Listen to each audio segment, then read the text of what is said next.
guys doing? All right. All right, yeah. Yeah, I like this. I like what's up top. Yes. This is nice. What's up there? Chicago. I like it.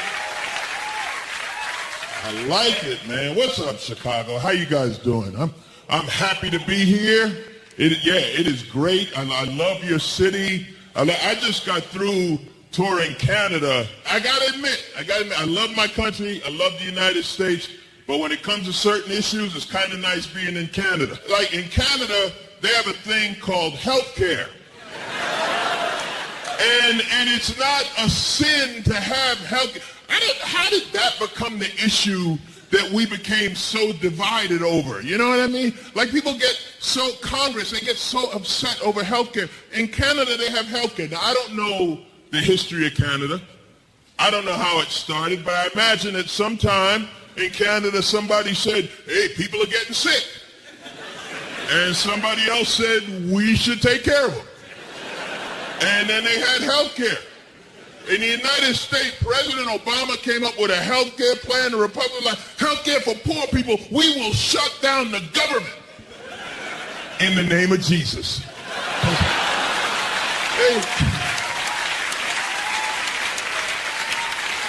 They always slip Jesus in on things Jesus would have nothing to do with.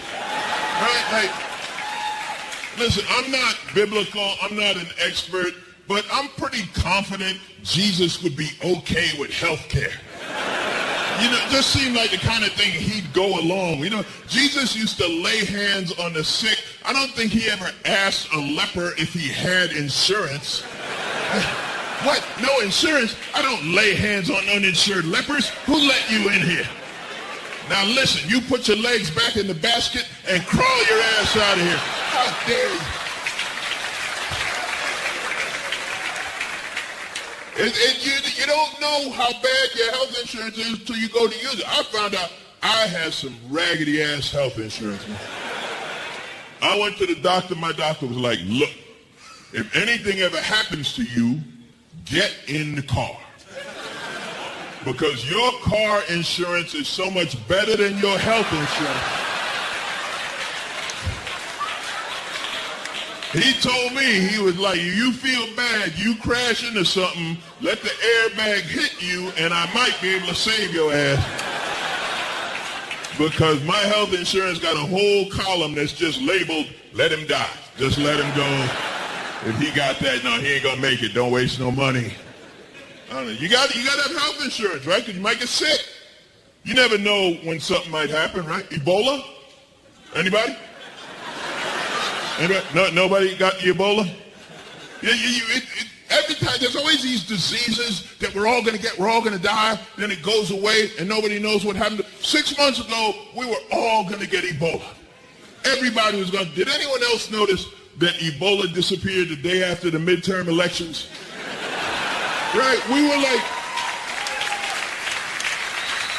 all going to get Ebola. The Republicans won Congress. Suddenly the news was like, look at Kim Kardashian's ass. How about that? It went away. But I wasn't scared. Ebola hits New York City. I'm from New York. New York is an angry-ass city. You think New York got time for Ebola? New York will run that shit off to Jersey. You understand? New York is be like, hey, get across the bridge. I live in LA now. Let me tell you something. If Ebola caused weight loss, you couldn't keep it on the shelves. Women just be lined up at Whole Foods. Girl, I got to get some of that Ebola. You never know, man. Measles is back, right?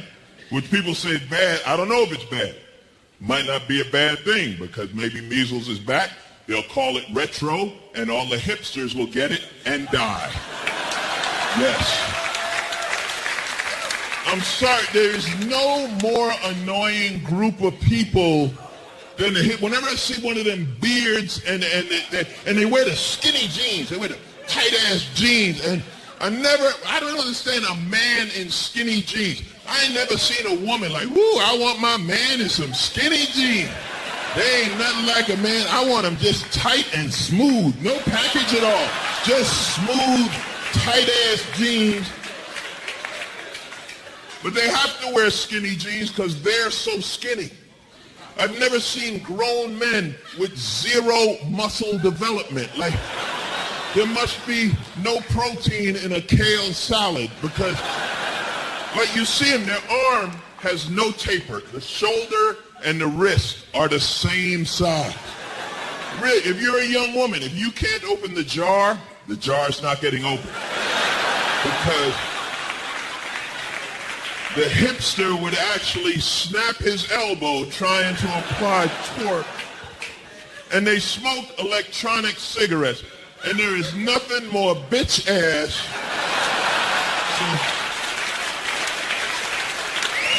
a grown man as he puffs on flavored steam, all right? Listen, you're a man. You want to smoke, you risk cancer like a man. You don't walk up to me puffing cherry jubilee, for God's sake. Because the minute I smell it, I just slap this shit right out of their mouth. And you can do that because they're hipsters. They won't hit back. They'll just write an angry poem. It's what they... But getting back to the health thing, I'm not saying that the health care plan, the Obamacare, whatever you want to call it, it's not perfect. There are certain parts of the plan that don't make sense. Like there's a thing, they want young people to buy health insurance to offset the older people who need insurance, and that's not going to work. Because when you're young, that is your health insurance. Right? Nothing hurts when you're young. Remember, you're in your 20s, nothing hurts. You be 22, you fall out of a moving car. You're like, damn, I ripped my shirt.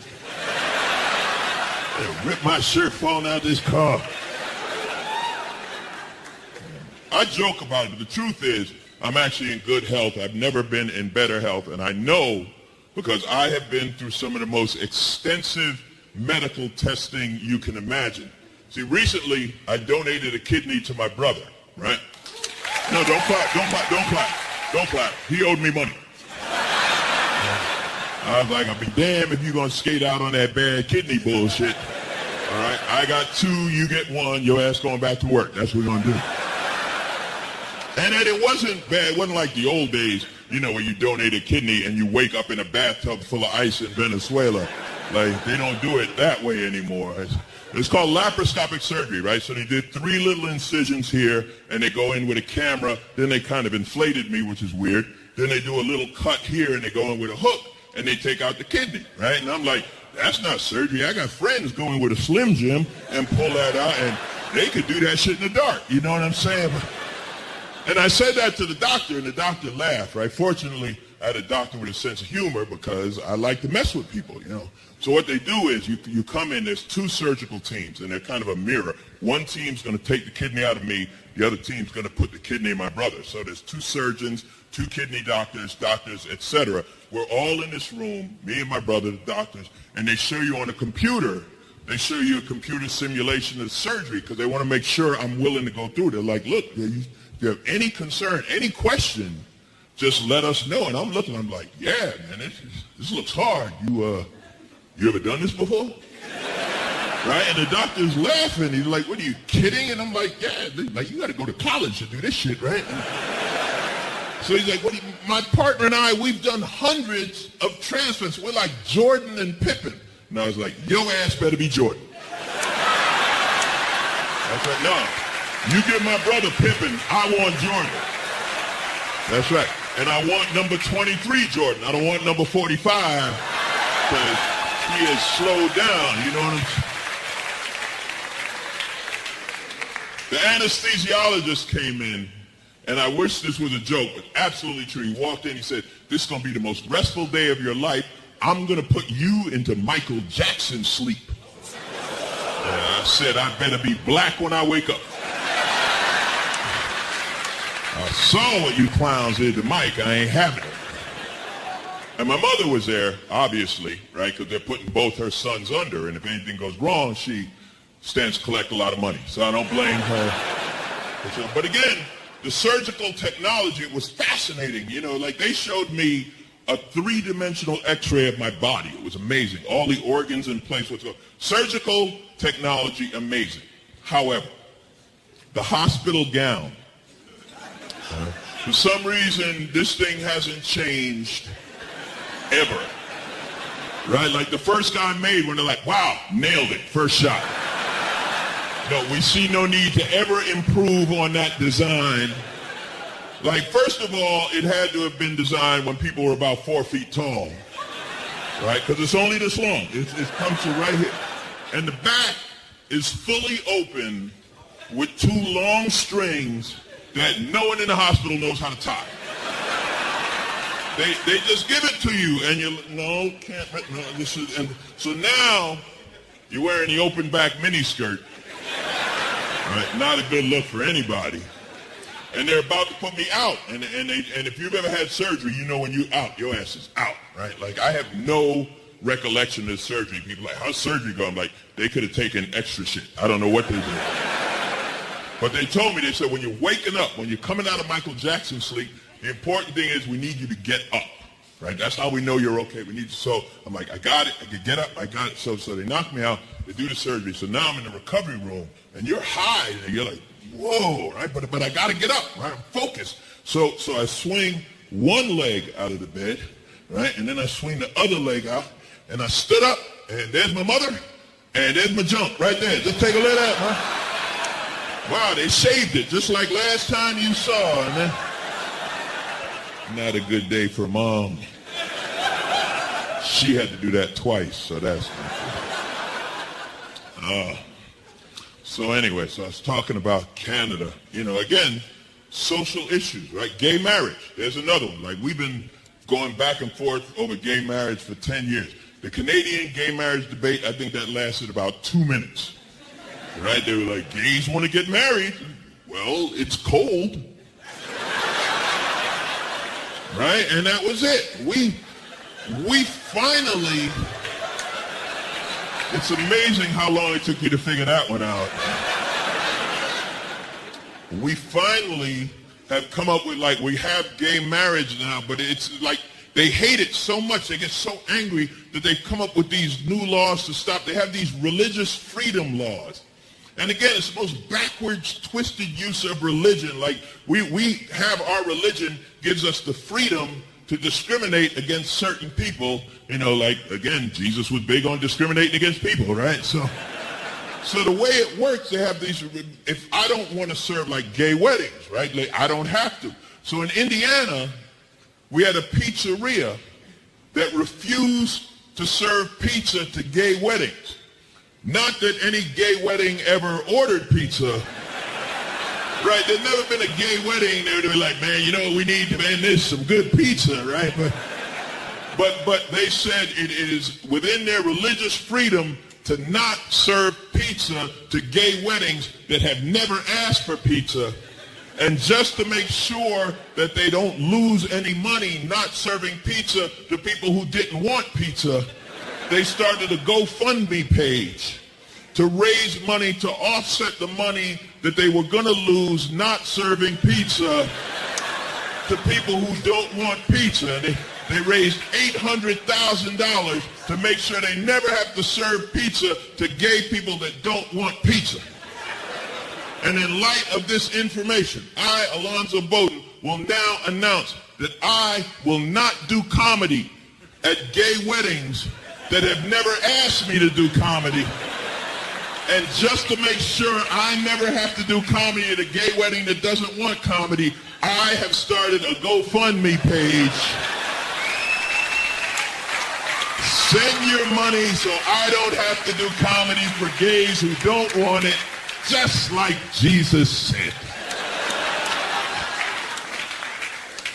It is unbelievable the divisions we have. Like race is still an issue in this country. You think by now we'd have worked out something, but what's amazing, not only is racism like coming back bigger, but the places that they're doing, colleges and universities that you would think would be the most open-minded places in the world, the most blatant racism. University of Oklahoma, they have a fraternity just singing a song like, hang a nigger from a tree, no niggers in the fraternity. And I'm listening to this song like, yeah? What if all the niggers quit the football team? Oh, there'd be a whole new song there, wouldn't there? Oh, we need our niggas back. Where's our niggas that we can't win?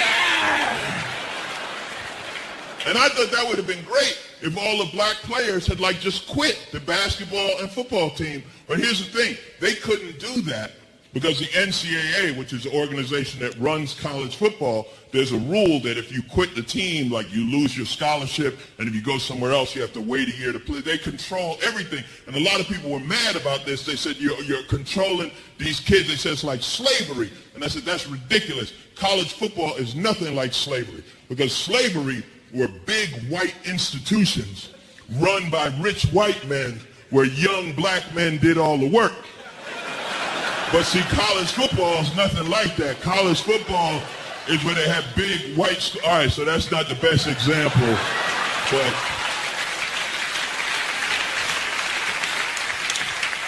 And I'm not saying that white kids can't play football, but let's be honest. If you see an all-white team, I think we know which way you're going to bet. All right? It's unbelievable. Racism in sports, man. I'm in L.A. All right, we got the L.A. Clippers. Last year, middle of the playoffs, the owner of the Clippers just comes out, I don't want black people at my games. You own an NBA franchise. You talk about not knowing your product. You don't want black people at a basketball game? That's like having a Starbucks and saying, why they here so early in the morning?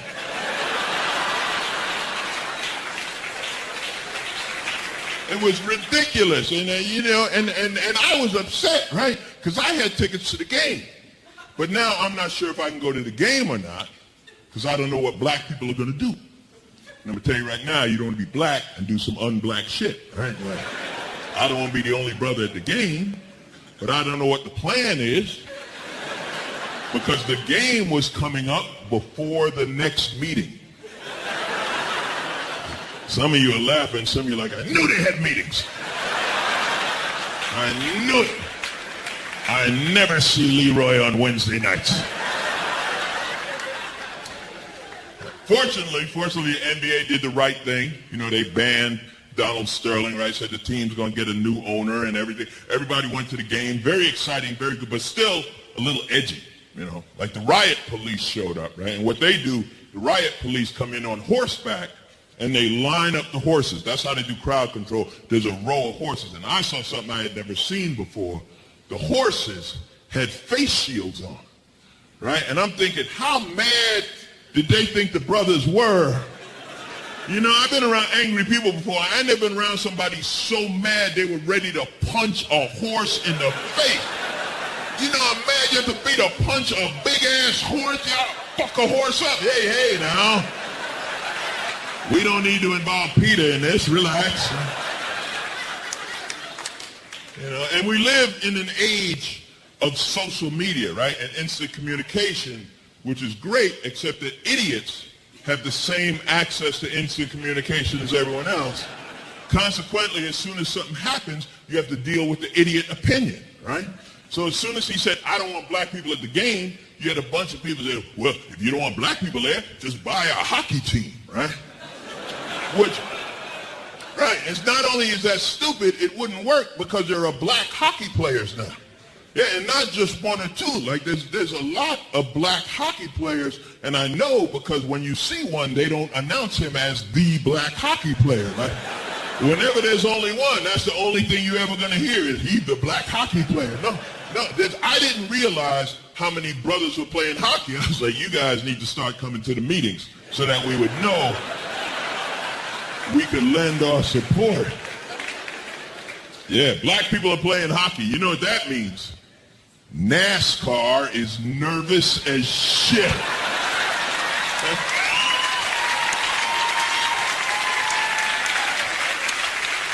NASCAR is like, what, they learn to skate? Shit, they gonna learn to drive. It's weird, man. You run into it, you know. The South, you still get a lot of, like whenever I go to the South, I'll be the first to admit, I get racially paranoid. Whenever I have to go to the South, I always expect some weird shit to happen, and they've never let me down. I was in Knoxville, Tennessee.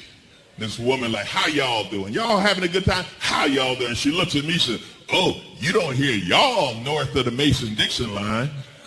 And I was like, I don't hear Mason-Dixon line north of the Mason-Dixon line. What year are you living in that Mason-Dixon line is an accurate geographic reference? Well, let me tell you something, lady. I got a GPS right here. There is no Mason-Dixon line. I'm glad you guys got that joke, because when I do it, half the people don't get that joke. And it's usually the half below the Mason-Dixon line. Well, it's weird, man, but it's funny. Like, weird things happen with race. I was at an international comedy festival and had some of the strangest experience. Like, there was an Asian comic. She came out, and an Asian lady in the audience, and she asked her, what are you? Right? And I'm backstage, and I'm like, shit, you don't know? Because I always thought that was kind of racist on my part to not know. And then I realized, like, no, that's just a cultural thing, and it's something I'm not familiar with, right? Because black people, we don't know that about our culture. Other cultures know that, right? And so you have Asians, they know the different Asian countries. You might be Chinese or Japanese or Vietnamese or something like that, right? If you're Latin, you might be Dominican or Puerto Rican. You know, white people, you might be French, German, or Italian or whatever. Like with black people, you never hear that. We just black.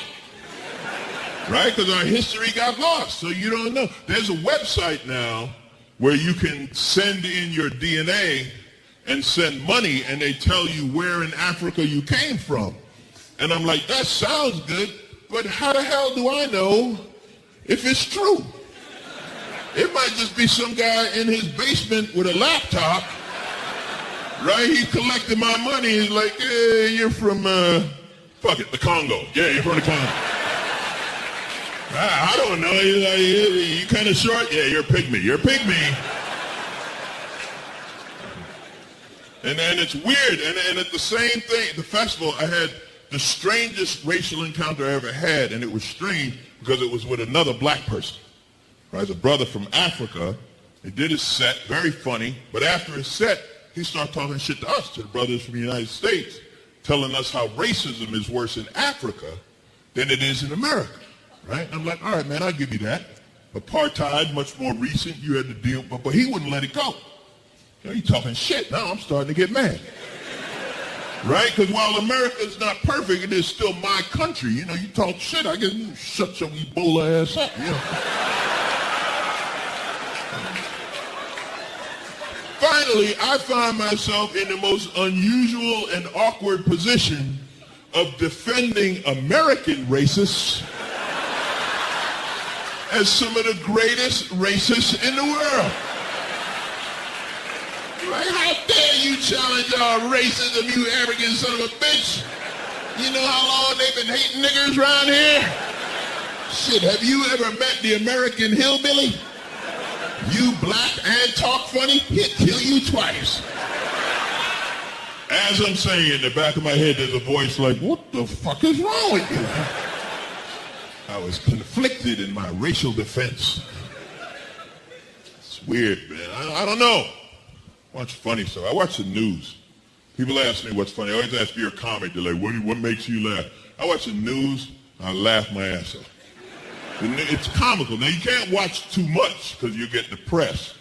But you just watch it for about 15, 20 minutes. You'll be like, this shit is insane.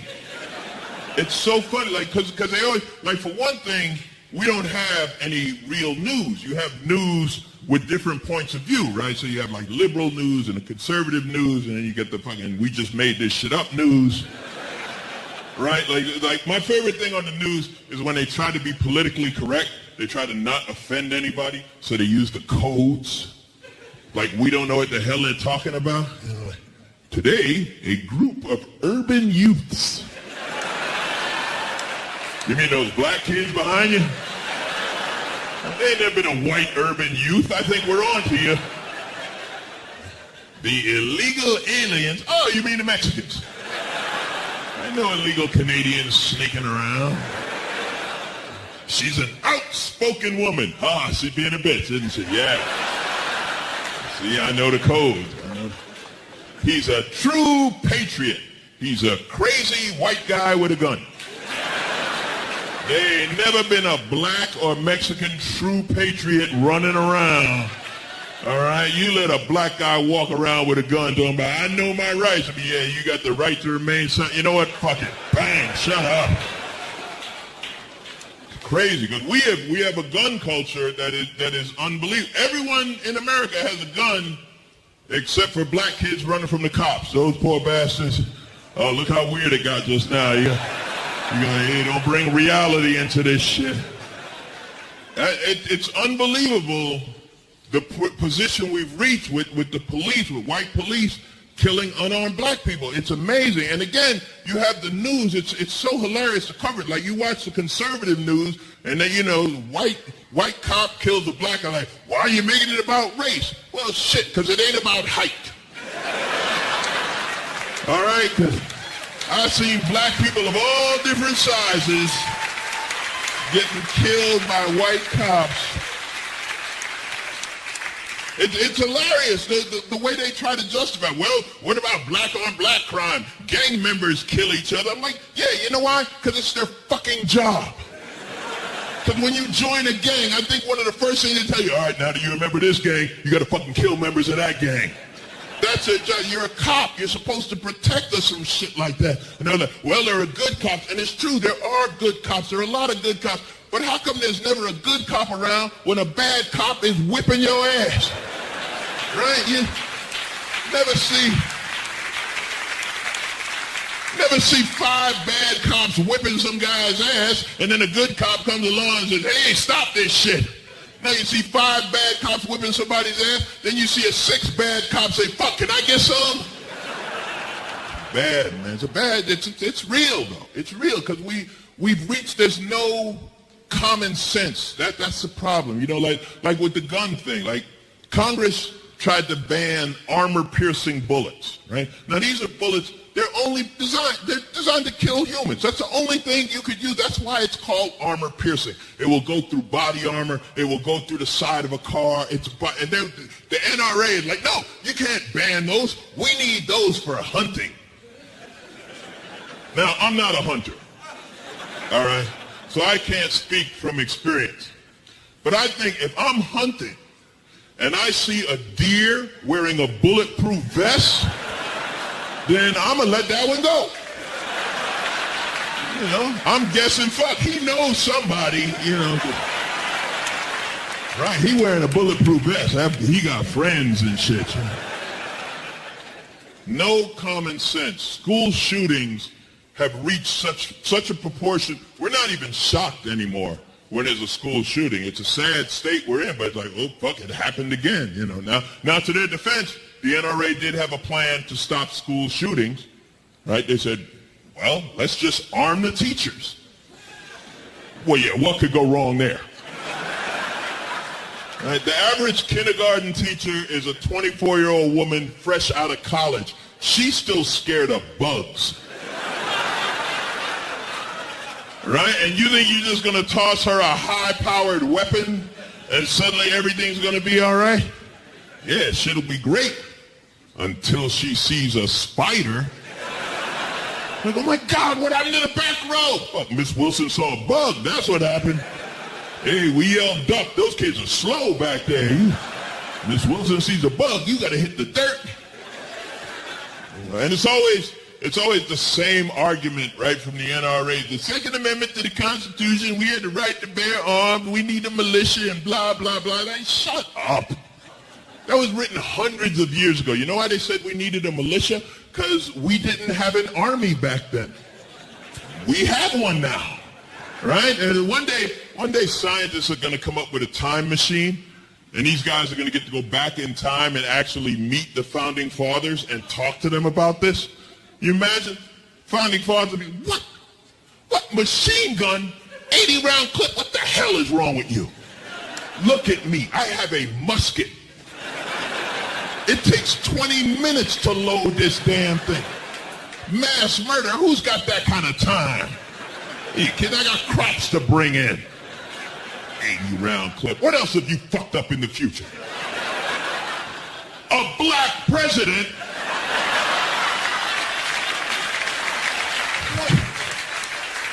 What the hell are you people with?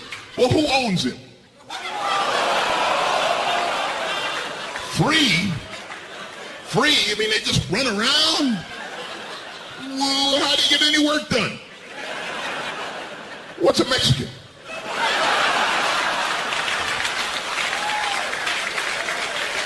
That's right. Politically incorrect, but historically accurate humor. Just for you, my friends. That was hilarious to me.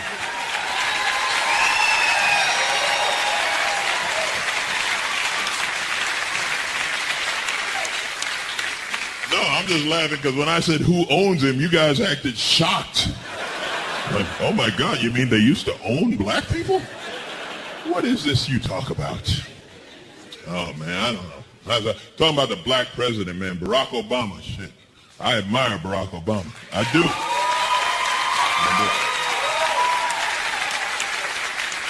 So I'm gonna tell you right now, that black president shit ain't working out like it was in the brochure, is it? You know, going in, I'm the first black president. This is historic. This is gonna be great. Now it's been 6 years. He's like, this is bullshit. You can have this shit. You know, it's amazing. It's amazing because if you could separate from the racial aspect and just look at what he's done, he's been one of the greatest presidents we've ever had.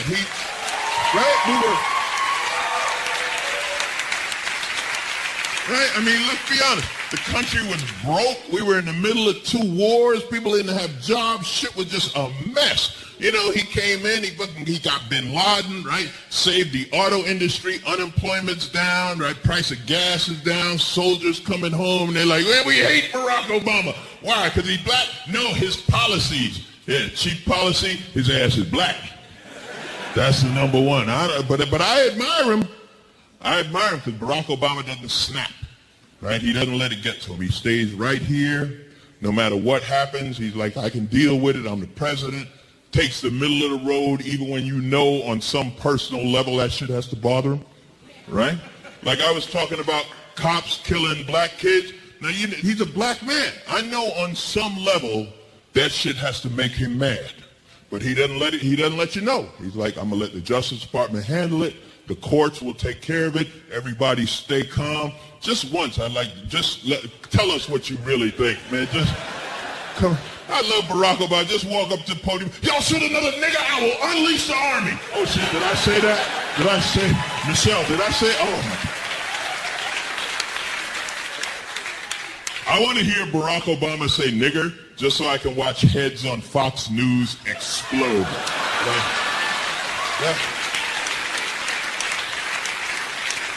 That would literally be the one thing that they couldn't handle, right? Oh my God, he said nigger. Can we say it? No. Ah!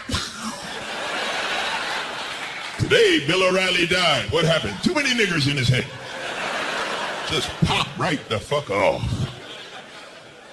I don't know, man. And I mentioned the military, and I got to give a shout out to the military because I've done military shows. Yeah, you can clap for them. Clap for them. That's right.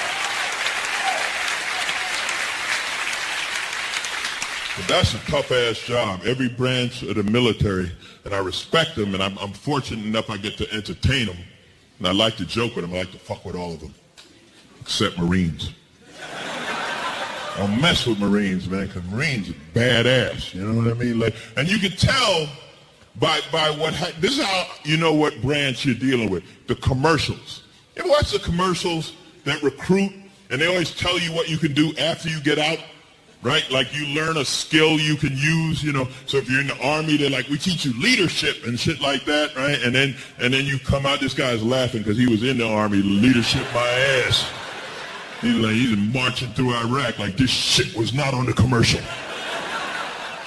But the Army, they tell you that, right? And then you're in the Navy and they show you learn high-tech stuff, right? The Air Force, and it's all high-tech and you can get a job when you get out. You ever notice the Marines never run those commercials? You know why? Because Marines learn to kill people. Like, that's what they do. Marines are badass. You can't get a job doing that after you get out. You imagine a Marine at a job interview, right? He just comes in, he's like, sorry, I killed your receptionist. I know you didn't hear it. I'm a Marine. Okay. Man, I hope they laugh when they see this show. That could be my ass. No, but I got a lot of respect for the troops. It's weird, but I was joking about the president. What happened to our government? When did our government just lose their damn minds, you know? Now, weed is legal in D.C. now. You know that? You can smoke weed in D.C. I hope that's the explanation for what's going on. I would love to find out they're all high right now, right? Like you know, that would explain shit. Like, can you imagine the United States Senate, right? They just sitting around smoking weed like, man, you know what we should do? We should write a letter to Iran. Yeah, tell them the president don't count. Ah! And I'd be like, oh, that explains that shit. But no, man, the show's about to start again. When I say the show, I mean our next presidential election, because that's what it's turned into. It's the early candidates. You always get the crazy son of bitches right up front, right? Like we have Ben Carson. No, look, yeah, I know. And it's one of those things, this is one of the things that I just don't understand, but I get it. Like with black people, we are united in the fact that we're always embarrassed by one stupid one black person. I mentioned Ben Carson. All the black people in the crowd like, oh shit, yeah. Oh shit, we thought he was a surgeon and he's brilliant. Sorry. Not responsible for Ben Carson. Ben Carson, and I don't understand it. The man's a neurosurgeon, right? And then he comes out and he says that Obamacare is the worst thing that happened since slavery. And I'm like, what? Maybe he got too smart and his brain just snapped or some shit. Like, how do you say some shit like that? Obamacare is like slavery. As if 200 years from now, they're going to make a movie, 12 Years of Health Care. Right? And they're just going to show some poor bastard who was uninsured, and they grabbed him, and they took him down and gave him health insurance. And then they took him in, and he got a medical exam, and he got medication, and they grabbed his children who were under 26, and they said, you too are now insured. And the poor bastard ran, wrote letters, say, free me from this health insurance. I'd rather run around uninsured and fucking die. Insane, right? You got Ted Cruz. Yeah, see, now white people were like, oh, fuck, he's ours. That's how we're going to come together. We just have these two idiots, and then black people and white people look at each other and say, I'm sorry. And so am I. So am I.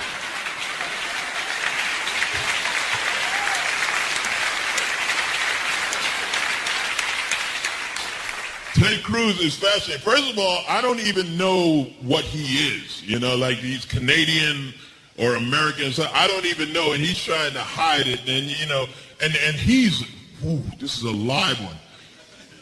There's a military exercise called Jade Helm, and it's all the special forces, like literally the most badass military we have, like Green Berets and Rangers and SEALs, and all the special forces are going to go out in the desert, and they're going to do military exercises and figure out, right? So this is badass.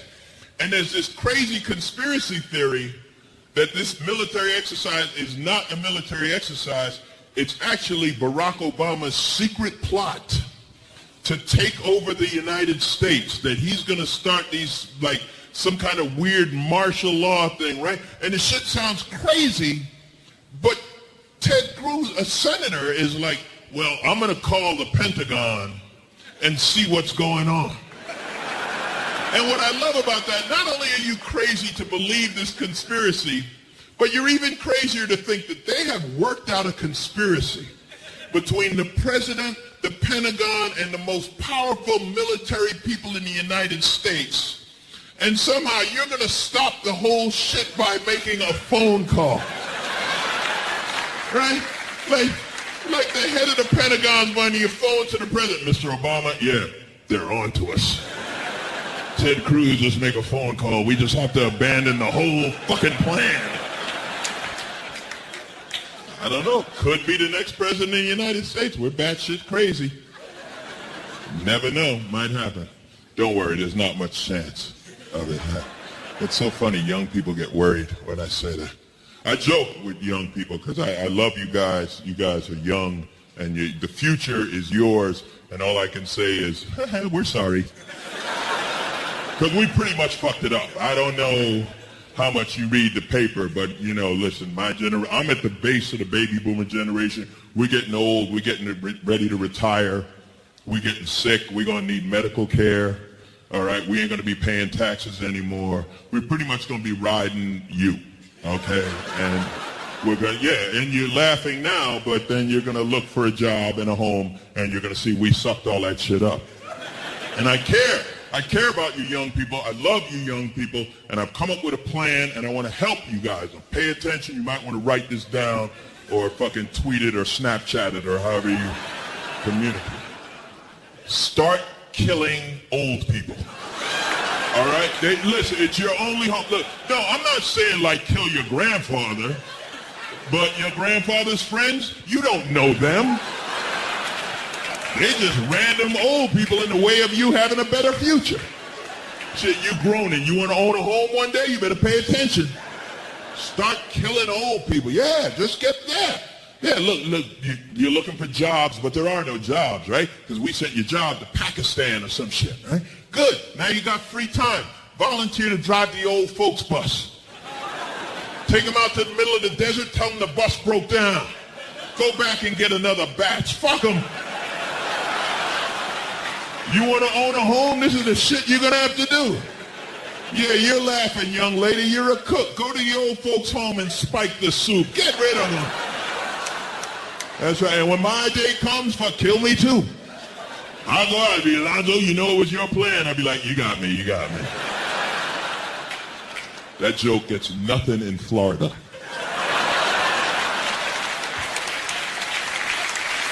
I don't know. Weird, man. Things have changed. Young people, kids. It's so different now. I was reading about free-range children.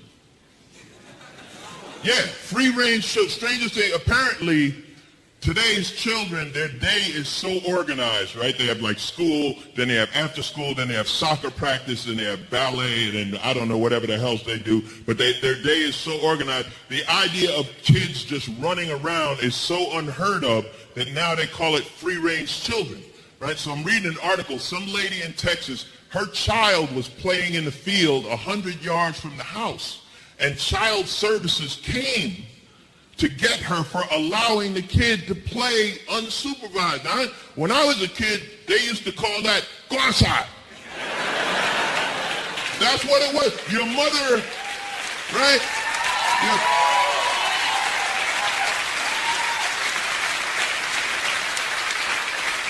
Your mother would just get tired of looking at you. It was usually like the second day of summer vacation. And she just, go outside. And that was the only instruction you got. Go out the house. Know when to come back. Know there's going to be food. Like, get your ass outside.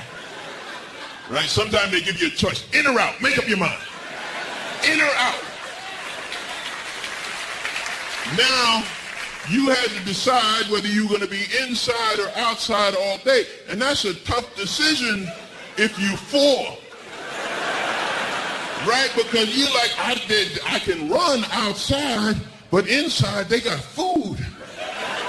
I got to make this decision. And then you see, like, I don't have kids because I don't have the patience. Like, good kids are easy. But when I see bad kids, I'm like, I don't know.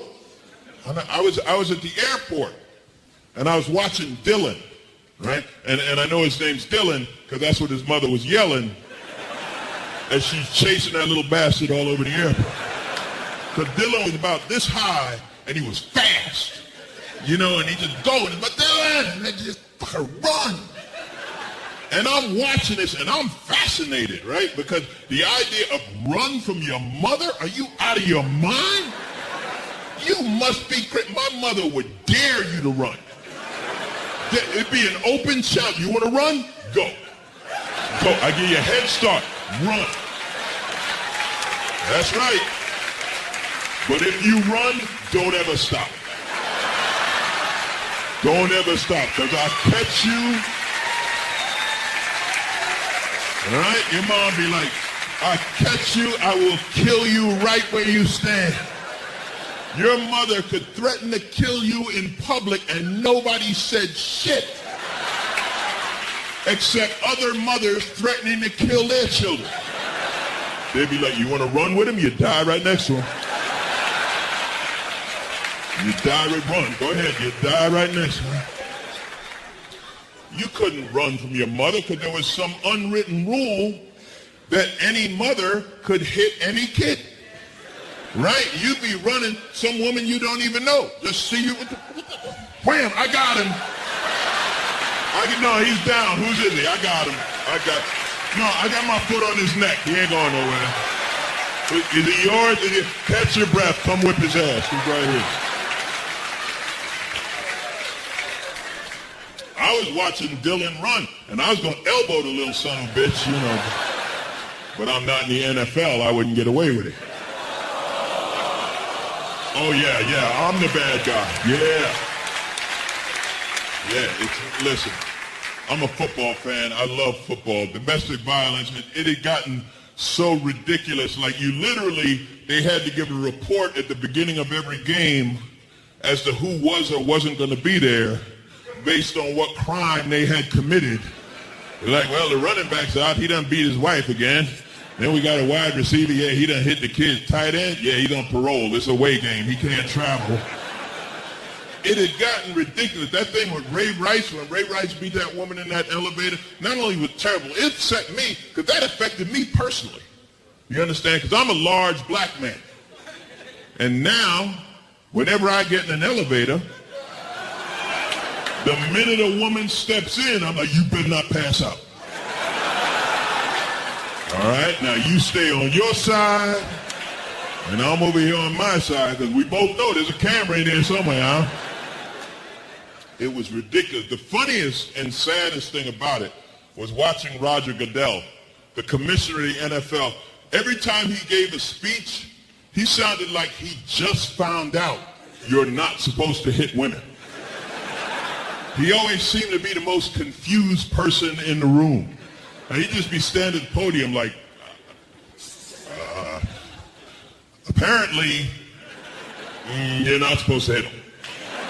I know, who knew, right? But no, we're going to straighten it out. We're going to give him a suspension. We're going to give him a whole season? For beating bitches? Suspend him for the whole season.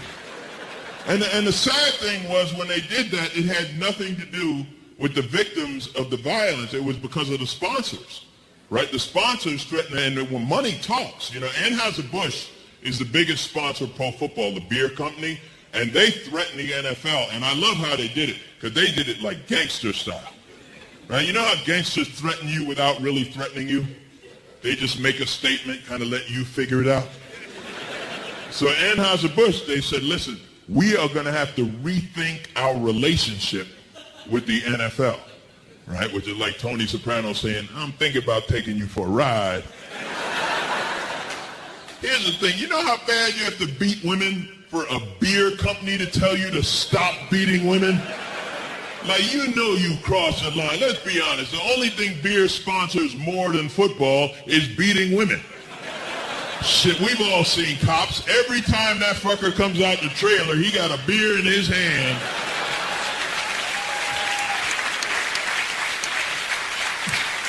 I love the odd moments you guys turn on me. You're like, hey, Alonzo, go easy on the beer companies now.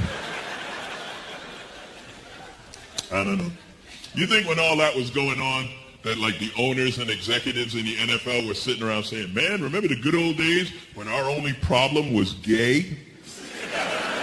Right? See, because people forgot that. At the beginning of last football season, that was the big issue, the possibility of a gay football player. We had that kid, Michael Sams, right, drafted out of college, openly gay, and they were, oh my God, gay, no, we can't have a gay guy. He'll ruin the league. What about the NFL morals clause?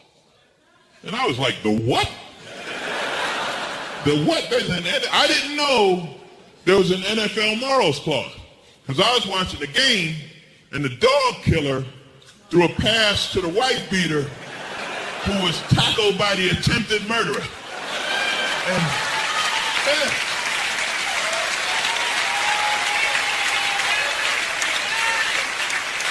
At no point did they throw a morals flag, and I just guaranteed I will never get an NFL game. That's all.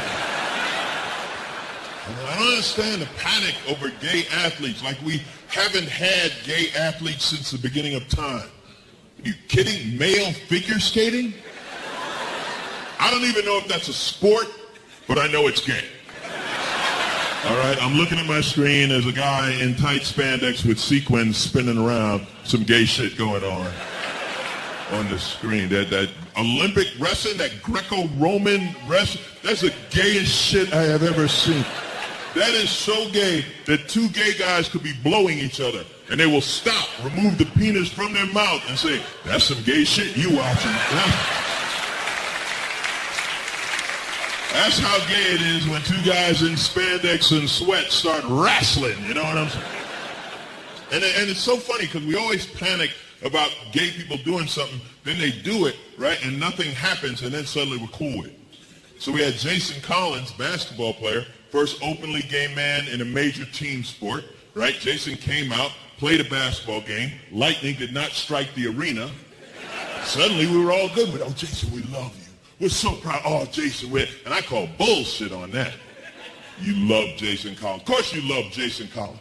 Jason Collins is 7 feet tall, 255 pounds. Know what that is? That's a lot of gay. Right? Of course you support a gay man who's 7 feet, 255. What do you mean? Hey, you big fag? No.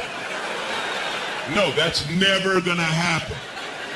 You meet a man who's 7 feet, 255 and gay, your only hope is he don't decide you're going to be gay. Right? Because the moment he makes that decision, you just along for the ride now. All right, now, Jason, you be gentle. I ain't never done this before. That thing looks kind of big. I don't know.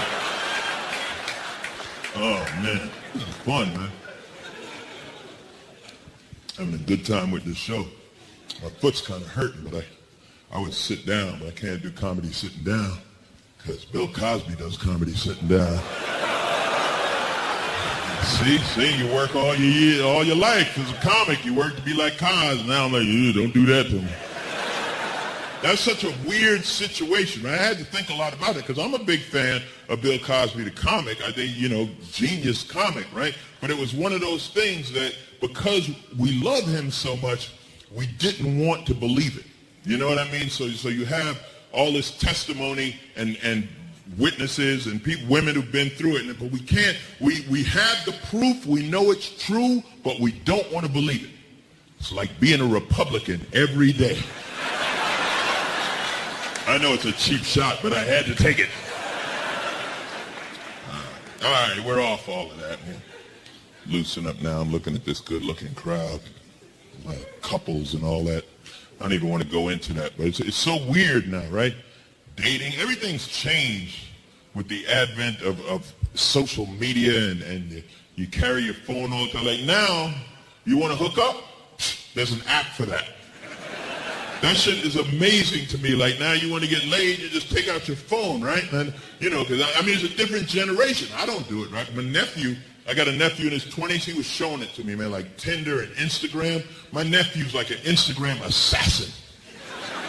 He is. He showed me. He said, look, Uncle, all you do is you flick through the pictures, right? Then you hit one, you hit like, then she hits like. A couple of days later, bam!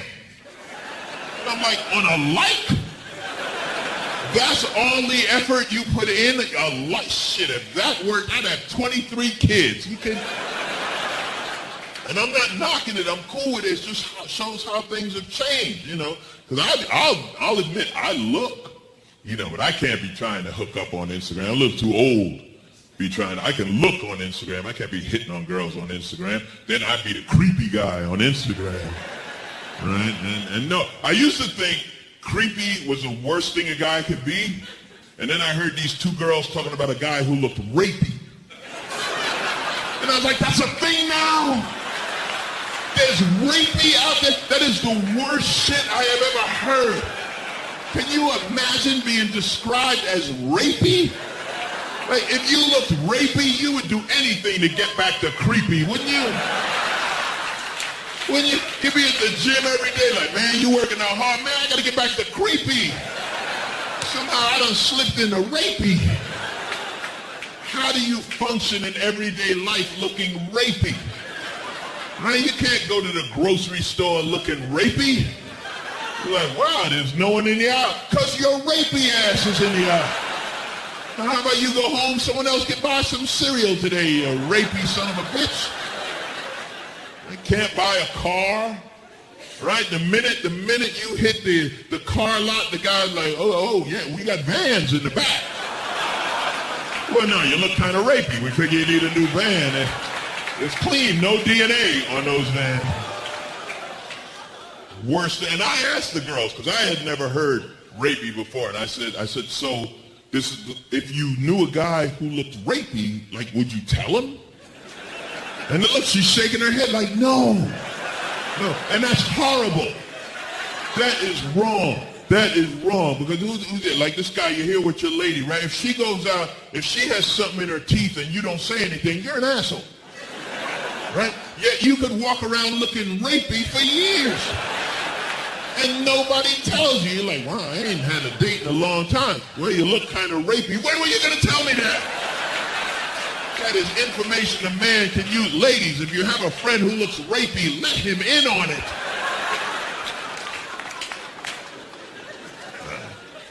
It was a fun show. I had to wrap up the show, but I never want to end the show on rapey.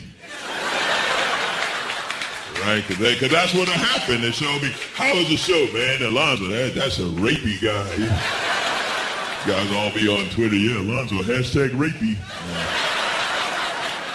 I don't need that attached to my name. I travel to other countries. I can see myself now just standing at the border. Ooh, slow down, Mr. Rapey. We don't need you here. I do, as I said, I travel all the time. Love seeing other countries, and it's so funny, their impression of the United States, right? I was in the Netherlands. Guy comes up, so do you know Barack Obama? Like I would just know him, you know, like, well, yeah, he comes to the meetings. You know?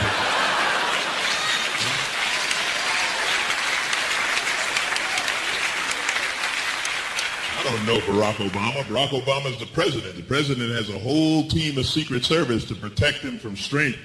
Now, wait a minute. They don't really protect Barack Obama, do they? Maybe I will wander in the White House. No, I'm kidding. I would love to meet him. I never met the president. So it's weird meeting someone who's like that famous. You know what I mean? Like, not even celebrity, but that next level of unbelievable fame. Not too long ago, I met Quincy Jones. And yeah, exactly. See, that's the reaction you get. Yeah. See, you're applauding for me just because I met Quincy Jones. That's how crazy, like Quincy Jones, the greatest music producer of all time. And he couldn't have been a nicer guy, just very down to earth, and he's talking. But when you talk with Quincy Jones, you got to understand the level of story you're going to get because of who he is. So he's talking about having made records with Frank Sinatra and Michael Jackson, right? And he's met like all the presidents, you know what I mean? He's done music with everybody from he was talking about meeting Brezhnev, president of Russia, and Barack Obama, and of course Clinton. He did music for an Olympic, and I'm just sitting there like, holy shit, I got nothing.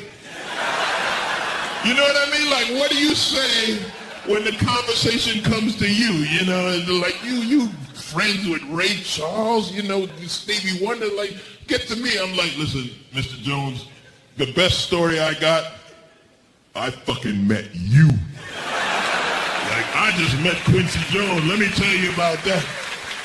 It's the most awkward moment. He was very impressed with the fact that I know Quincy Jones. It's funny, man. It's funny. I laugh at random stuff. Again, that's the biggest question people have in comics. What do you laugh at? If you follow me around during the day, you'll see me laughing, and you won't even know what I'm laughing at because I just saw some random funny shit. I was crossing the street. I'm standing at the crosswalk, right? A seeing eye dog walked right up next to me and stopped. No blind person. It was just the dog. He had the harness on and everything, and I'm looking at him like, yo, man, you lost something. And I was laughing because all I was thinking is somewhere there's a blind guy going, where's my dog? And people are like, oh, the poor son of a bitch thinks he has a dog. And the light changed, and the dog got up and walked across the street. And I'm like, son of a bitch, you good. You guys are good too, man. I'm Alonzo Bodden. Thank you so much. Thank you, guys.